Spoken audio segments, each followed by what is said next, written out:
My name's John Gay, I'm a member of the Wycombe and District Model Railway Club, and this is my layout Byway MPD.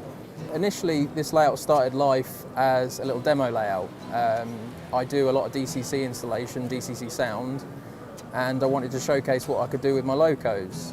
Eventually, it kind of got invitations to other exhibitions, and in its own right, it's progressed from there.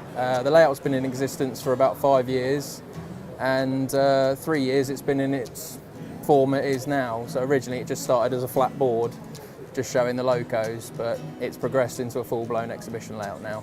So the layout, it's 4'6" by 18 inches, so it's a very small footprint. And basically I've gone for a lot of low relief kind of buildings. So building here, for instance, is cardboard with wheels material packs overlaid and painted. You'll see at the back of the layout there's an old Airfix shed which we had laying around at the club room, which I literally picked up as a complete kit and pretty much put through a bandsaw to make it into 2 low relief buildings. Byway is a completely fictional layout. The idea was to do something small and compact, so we used an Ian Futers track plan, and I'm very much a Midland man, so I tend to model more the Midland rolling stock. So at the moment I've got a BR1F on the layout, which you see just tucked in at the end of the engine shed there. I've got the Ginty, which has always been one of my favourite locos. It was the first loco I was ever bought as a kid. And we've got a 3MT just sat at the back there, and a bit of moonlighting from a Southern loco, which is the USA tank, which is model rail, which I've just done a full DCC installation for. The layout itself was designed by myself and a chap called Ron North from the Model Railway Club I'm part of, and it was kind of an interesting way to sort of showcase the layout.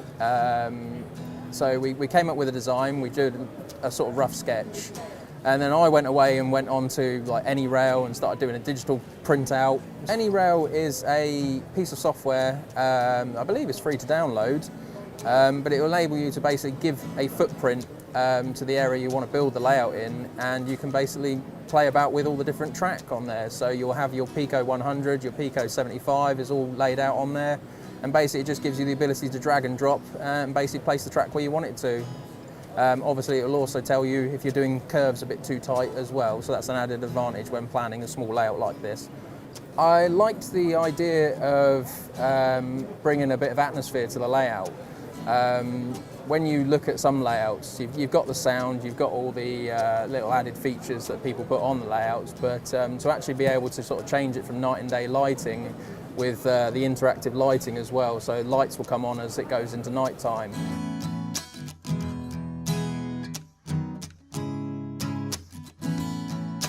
It just brings a new feature to the layout, and of course you're also giving more atmosphere to an MPD, for instance, by having things like the flickering fireboxes inside my locomotives. Wiring wise for the layouts, I always say there's 2 types of DCC. There's simple DCC or there's advanced DCC. This is obviously bordering on the lines of advanced DCC. It's a bit more than 2 wires under there. To be honest, it's a bit of a mess of wires under there.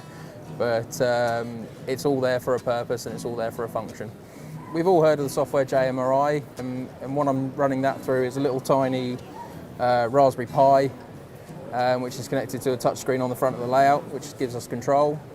That then goes on to a Ewenbrock Daisy 2 system via a computer interface, and that basically gives me control of the layout. I then create a Wi-Fi server where I can control the layout from an iPod or an iPad. Also, the red indicator is also showing where the locomotives are on the layout as well, so there's block detection on the layout. The touchscreen also allows you to change things like the points, the signals, operate the crane and the water tower from the touchscreen itself. Yeah, so JMRI is a, again, free to download interface for computing. So you'll need a DCC system that enables you to have a computer input to it.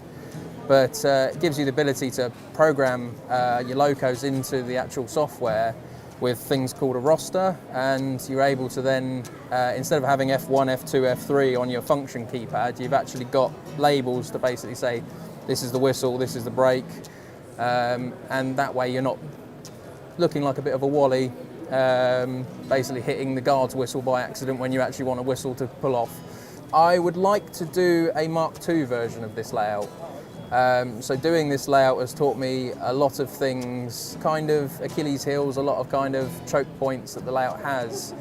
So I'd like to try and expand on that, maybe make it slightly a little bit longer, the locos disappearing into the engine shed through the doors, which I will probably end up animating.